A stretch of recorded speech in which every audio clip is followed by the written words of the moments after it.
purpose, to my engagement, and my request that you actually be in your life.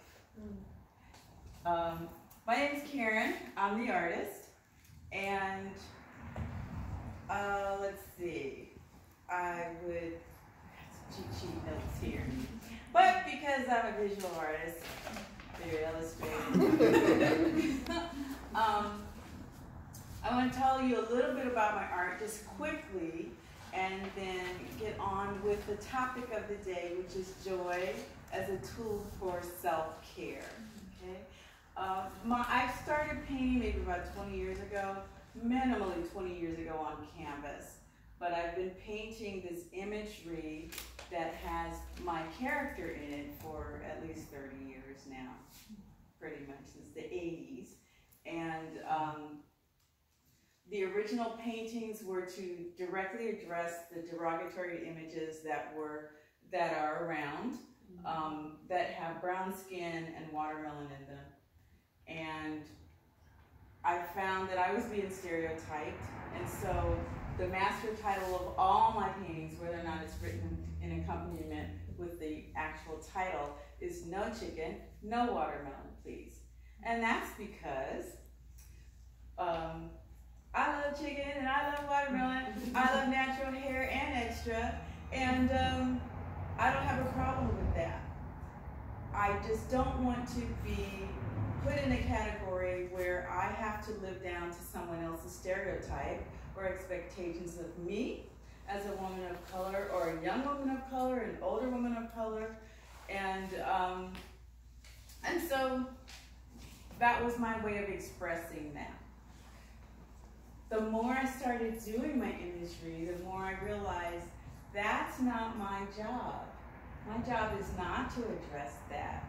My job is to uplift. My job is to give you something to think about that's introspective, that can be an evolution and a revolution within yourself. That's my job. That's why my images are pretty and colorful, and they have a message. And the more I paint them, the more that I realize that they're not just for me. They don't even always work on me, you know. But they are posted to, you know, Karin, every day's a good hair day. You know, you just gotta tell yourself that sometimes, you know. So that's a little bit about my background and how I actually get started in painting these images. What you see on these walls, in addition to my newest images, my newest paintings, is a collection of images that are over at least 20 years. You know, from 1999, 1991, you know, you do the math, I'm not a mathematician.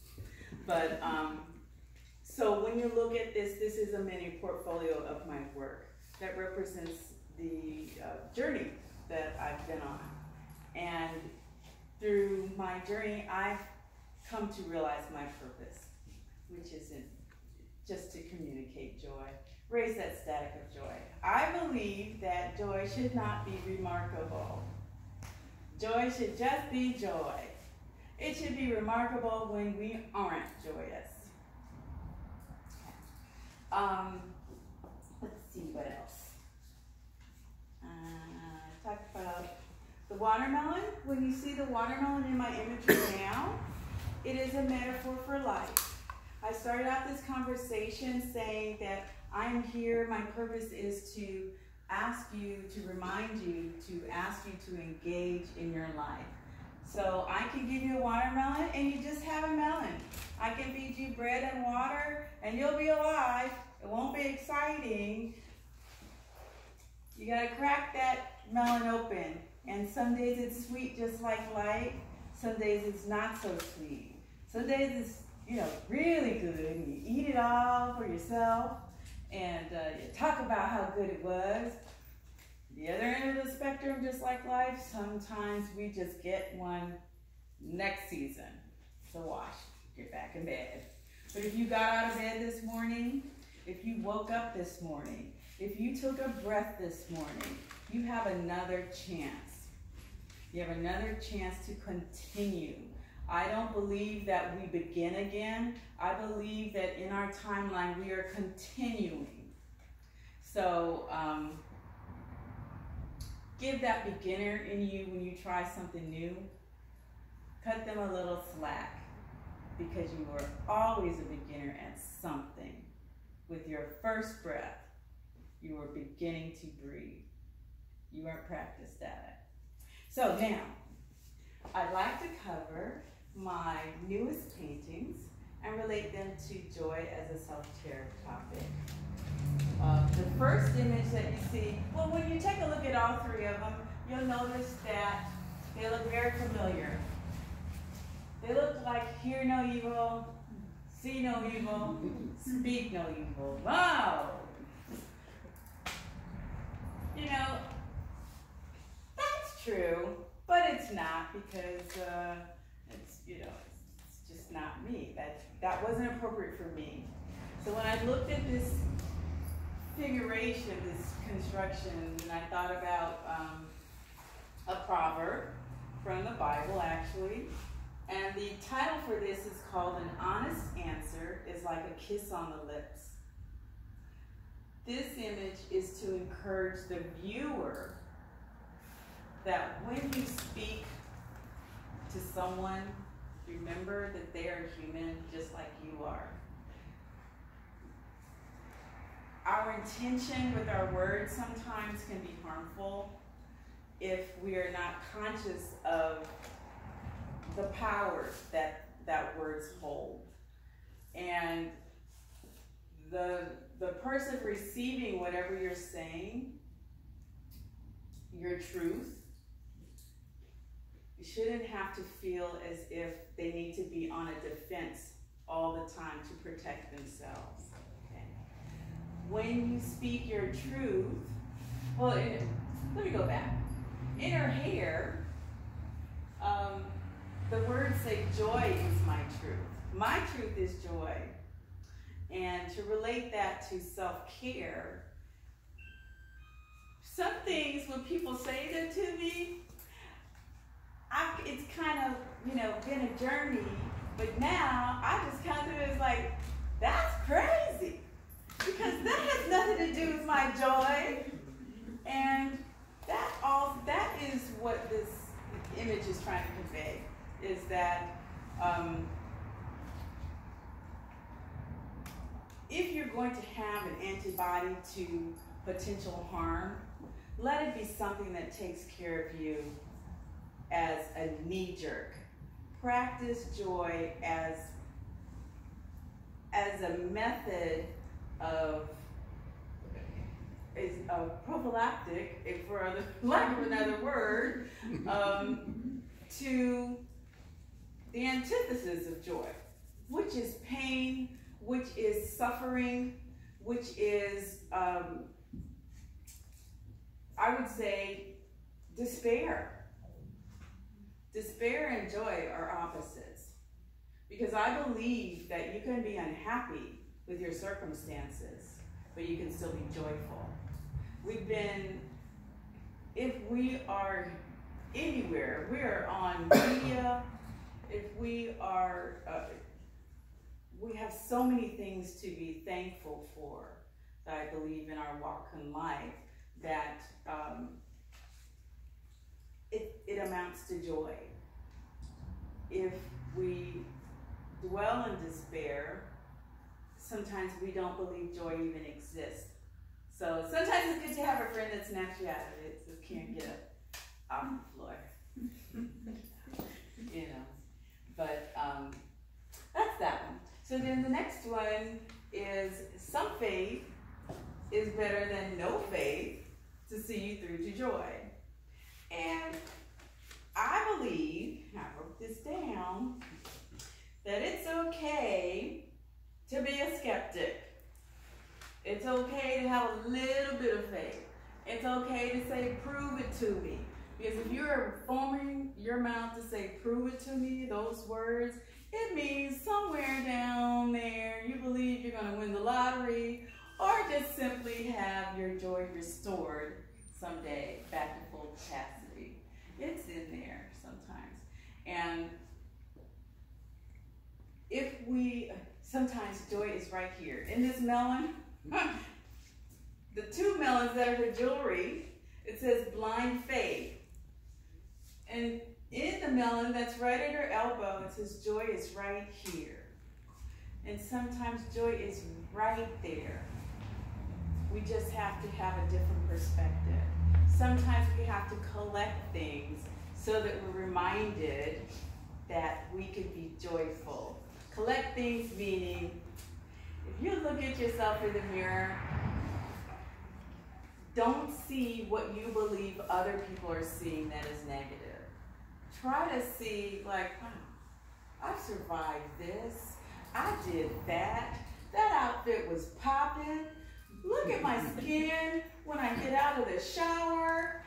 I'm ready. You know, you have to tell yourself something that has nothing to do with someone else's opinion of you, because that will fortify you so that whatever they say, that's nice, that's crazy.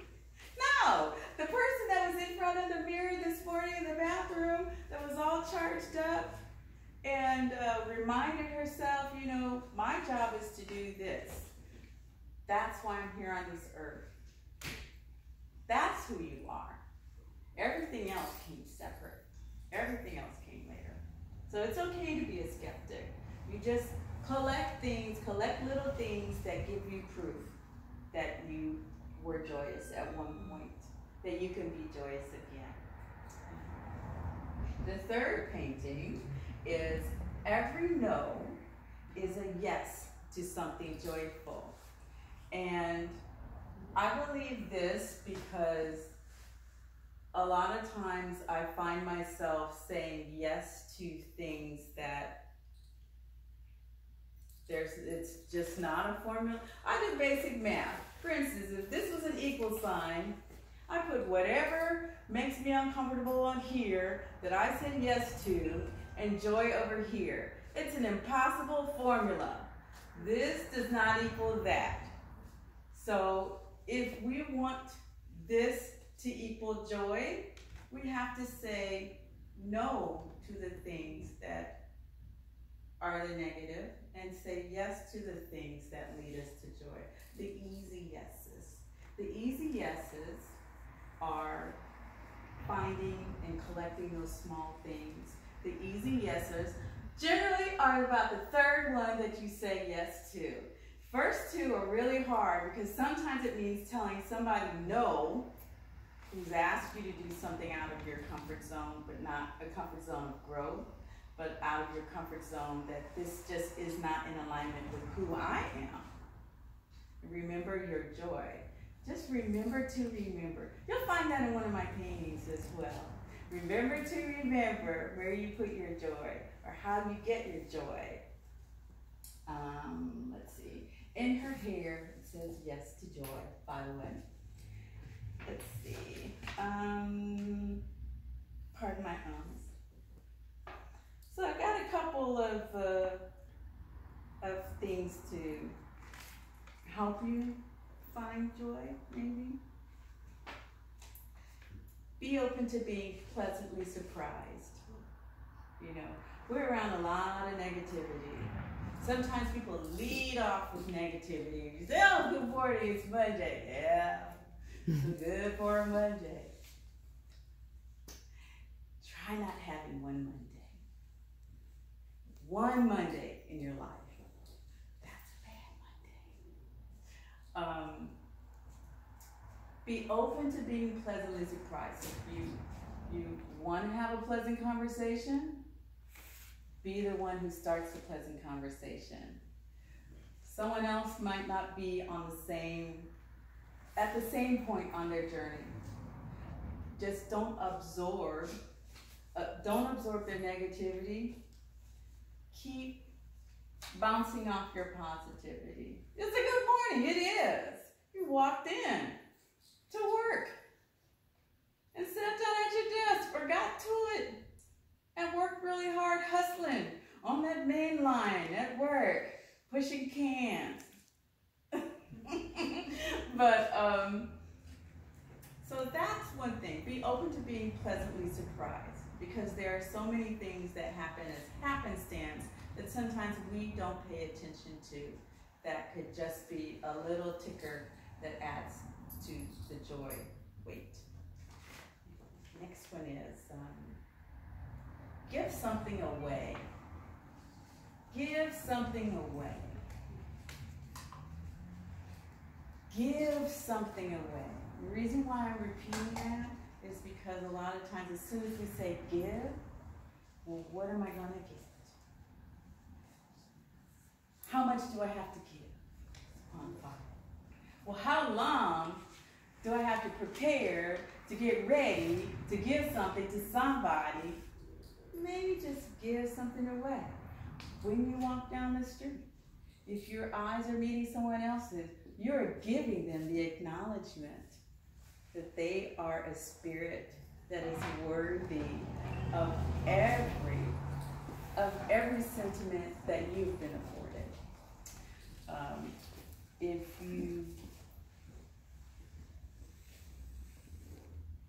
People give me things all the time. Starts with love, starts with food. It's awesome. I find myself hearing, well, what am I going to give away? What can I give? And when I say give, maybe it's to be of service. That is a purpose of mine. And through this journey of showing, exhibiting, selling my art, the most important for me actually is to show my art. And that's because it costs me nothing to have all of you butterflies come in here, receive the messages with the intent in which these images were created, and take them to someone who needs them.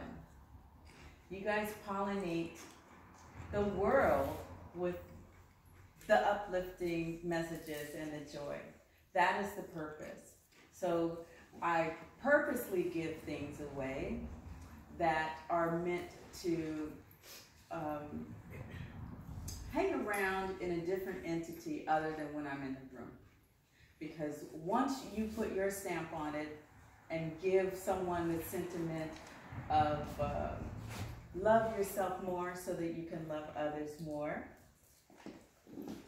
I don't need to be in the room.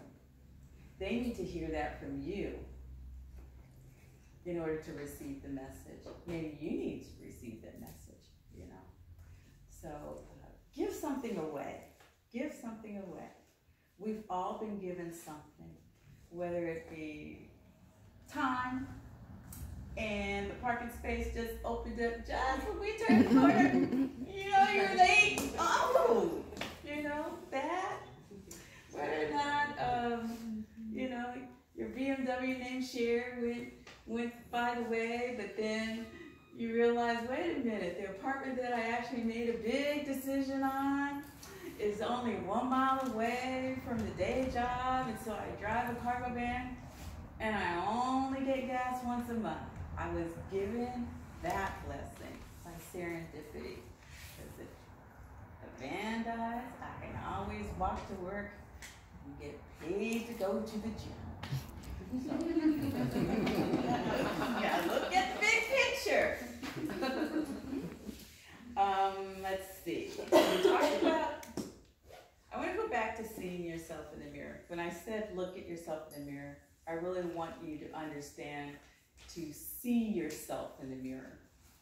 See yourself, that spirit, that entity. Look into your eyes and just know you are exactly the way you should be right now. Exactly. Not with any other influences, just that spirit. That is what I'm saying, is connect with yourself and see yourself in that mirror. You need to post it up like I have posted. I also have a Roald Dahl quote, you know, if you look at yourself and shine, you know, you're bright from the inside out. The little reminders. These are all post-it notes to myself, by the way, I mentioned that. Let's see. Oh, this is one thing. You know, it's getting to be, it's California, so it's kind of springish now. And have something in your space other than yourself that is alive. I don't know where I heard this, but I agree with it. Whether it be the spider over there in the corner, or yet another plant that, you know, or if you're really desperate, you could buy green onions and you cut them.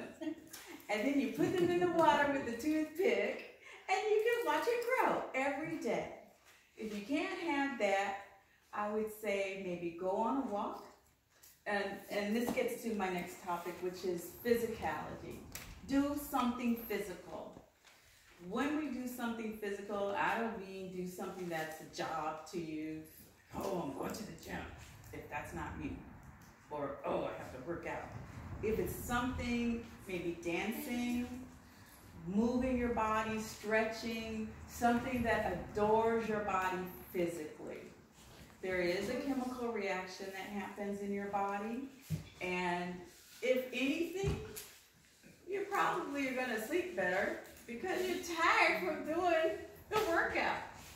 So that sometimes it changes how your perspective and how you look at things.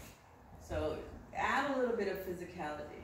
Now, if you want to take a walk, I say this. I have pets that are plants, and they're at my job at work. And so what I do is I watch them. That's the next topic, is notice nature. Nature has its own course. Nature isn't super sad that it's wilted because it's got another job to do. It's the flowers fall off, the petals fall off and give us hay fever, but those plants sooner or later bud and they give us lemons and fruit and cherries and nuts, almonds, farmers. But I have a couple of pet plants at work that when I take a walk, I actually watch their evolution. I'm surprised when I haven't been doing my part, which is I haven't been going out there every day to not notice what they're doing. And there's a big change. So maybe get yourself a pet plant that you don't have to take care of. There's somebody who's already gardening, they already do their garden. You just walk by and you notice it every single day. Every day. Oh, this leaf came out. That leaf wilted. Things like that. That gives you a different perspective of, you know, what course am I on? You're exactly where you need to be right now. And if you aren't, sooner or later you're going to find your course, because that is in alignment with your purpose. So, let's see what else. I wrote this down because Art Moomer actually reposted a funny video that I did, spinning around like Wonder Woman, because I love these boots right over there. And they sent me a message and they said something like, thanks for posting, you know, your content. You got good content. I was like, content? What? Well, that's modern talk for whatever you're putting on the internet, you know. But I wrote down, be content with your content. And that's because sometimes we're always, you know, it wasn't anything special other than me being me. Silly. But it was still cute. Thank you. You know, and I would urge you to be content with your content. If you feel like dancing, if you want to make something, if you want to find a creative outlet, if you want to pursue something that is a challenge and you do it and you don't consider it perfect, it doesn't have to be perfect. Nothing is perfect. Nothing is perfect. Nothing is perfect. What's better than perfect is done, is experienced, is I tried, is I did it. What's next? That's better than perfect.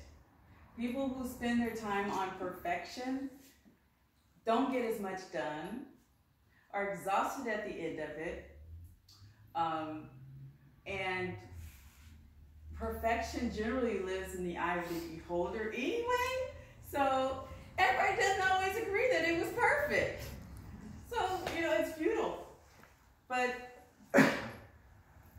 so I urge you to be content with your content, okay? Does anybody have any questions about self-care or joy? That was a trick question. You answered a lot of them already. But I do believe that there are just so many little things. Taking a step to be grateful every day about something that might not be worth saying out loud, which is okay because you can say it as a thought. Some people say thoughts are prayers. Some people say thoughts are meditation. Some people say, you're talking to yourself. That's okay. Mm-hmm. That's okay. I talk to myself every time, and thank you guys. I have a public event. I talk to myself. I have a list of things. Okay, Karen, this is what you need to do. Get ready for this. Get yourself ready. And one of the things is to be grateful for everyone who comes into the space that I'm having a public event in, so that I can love them. And I just appreciate you guys so much. This is why my life exists, and I appreciate you guys for being on the journey with me. Thank you. Thank you.